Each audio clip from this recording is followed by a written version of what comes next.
What is up, Mav fans and hoop heads? Wish everyone good vibes out there. I'm AG, your host. Welcome on into another episode of Mavs Rundown. Appreciate you all for listening. And man, what a bummer. Mavs died by the three tonight and lose to the Boston Celtics at home, 124-95. TNT game on TV, and then the Mavs just didn't show up, basically.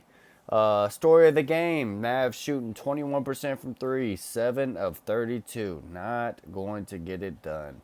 That just, of course, cuts into their field goal percentage, which ended up being 37.8%. Not good. So when you shoot those type of percentages, not good.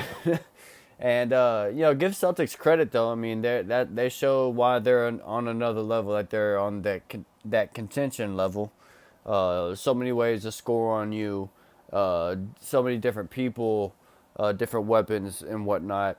But honestly, Mavs were just missing shots. Like there were some shots that Mavs normally knock down or whatnot. But shots just weren't falling tonight, unfortunately. And so the Mavs fall. Basically, go through, we'll recap, we'll run down. Dodo out, Josh Green out, and of course Maxey is out. So we're at the lineup of Luka, Spencer, Tim, and Reggie at the 4, and then Seawood at the 5. First quarter, Celtics basically end up 29-20 up, and Celtics basically went on multiple runs. It was like one run at the beginning. Mavs try to catch up, and then they go on another run right at the end of the first.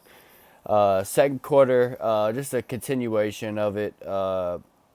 64-46 at the halftime. Celtics were just moving the ball around, like doing normal Celtic shit, just moving it, creating chaos on defense, and just finding the open guy, and then the open guy was able to knock down their three or knock down their shot. So good for them. They were 10-23 at halftime, already 43%.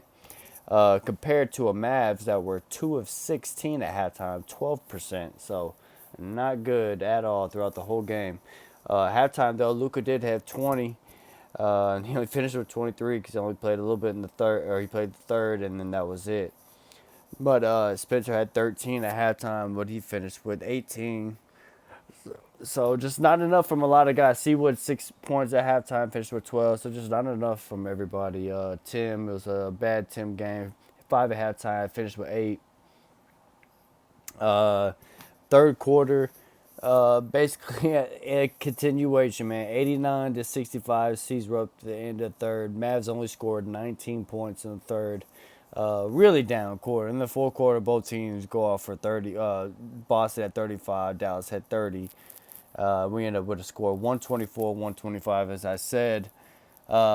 Luka finishes with 23 points, 9 rebounds, 3 assists. In 7 of 23 shooting, 0 of 6 from 3. Was 9 of 11 from the free throw line, though, but just, didn't have enough. Kind of seemed like he tweaked something in the middle of the game, too. Don't know, or not tweaked something. Well, yeah, his ankle, he tweaked something, and then him coughing. And I don't know if it just got hit with a chest, or maybe he gets a little, it's got some of that cold, that's going on, with the season and stuff. So, it gets people sick and whatnot. Maybe he got a little bit of that because it seemed like he had a hard time breathing. He was coughing a lot. So I don't know. Maybe it was from the hit, or maybe it was from just him being sick. I don't know. Or it aggravated it. But it wasn't really himself on shooting wise. Still was able to get 23. But I mean, it was just out of reach with the way we were shooting. It didn't matter. He was still trying to will us, but it didn't matter. Spencer finished with 18, 6 of 15, 2 of 6. 1 rebound, 5 assists. Seawood only 12 points, had 12 rebounds, an assist, and a block. Tim Hardaway 2 of 11 tonight, 2 of 6 from 3, 8 points, 4 rebounds. Reggie Bullock in the starting lineup, only 1 shot attempt. They can't have that. No points, 0 of 1 from 3, 3 rebounds, 2 assists, 2 steals, 2 blocks, but just nothing in the point sheet, which we need from a starter. Need these starters to score points, man. Off the bench, The guys that actually played, Dwight Powell was the only guy that really scored. He had 10 points, 8 rebounds, and a steal. But again, the rest of the team just didn't do well. Bertans wasn't, of course, didn't make any of his shots. Couldn't find the heater. Kimba only played 2 minutes. Frank 6 minutes. Like just weird. But a lot of this was garbage time. But still, just couldn't find anyone off the bench. And then garbage time in the fourth quarter though. Gonna bring it up. Jaden Hardy, man, came in. Brought the Mavs within. What was the score? Yeah, I forgot what he brought us within. It was maybe like 13 or something like that. After they had gone up like 20 or something like that.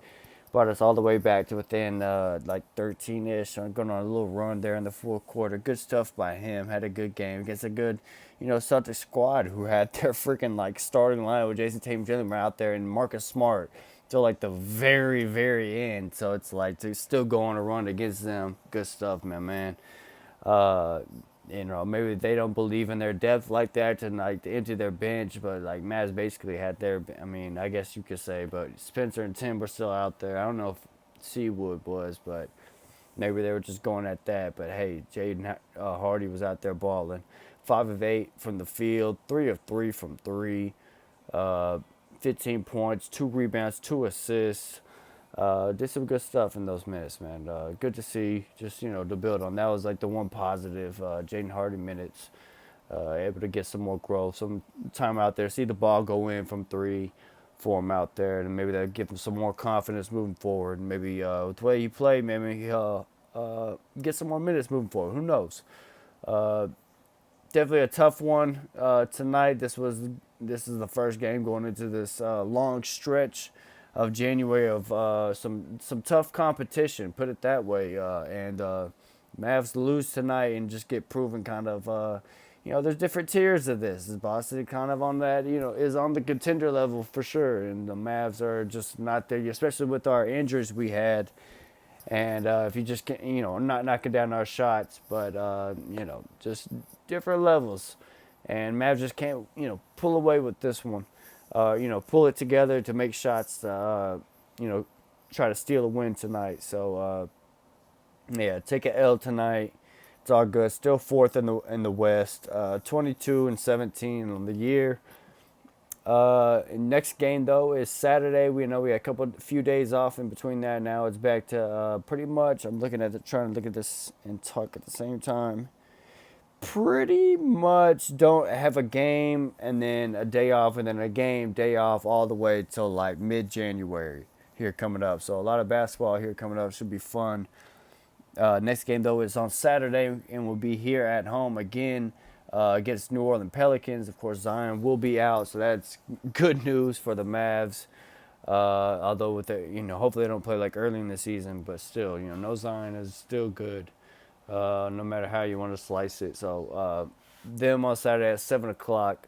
Don't know about anyone else other than Brandon Ingram or CJ will be playing, but I'm pretty sure they might be. I'm not even sure, to be honest. I'm not even commenting on that. But anyway, New Orleans then, and then after that, go on a road trip. Wow, a 5-game road trip right after that.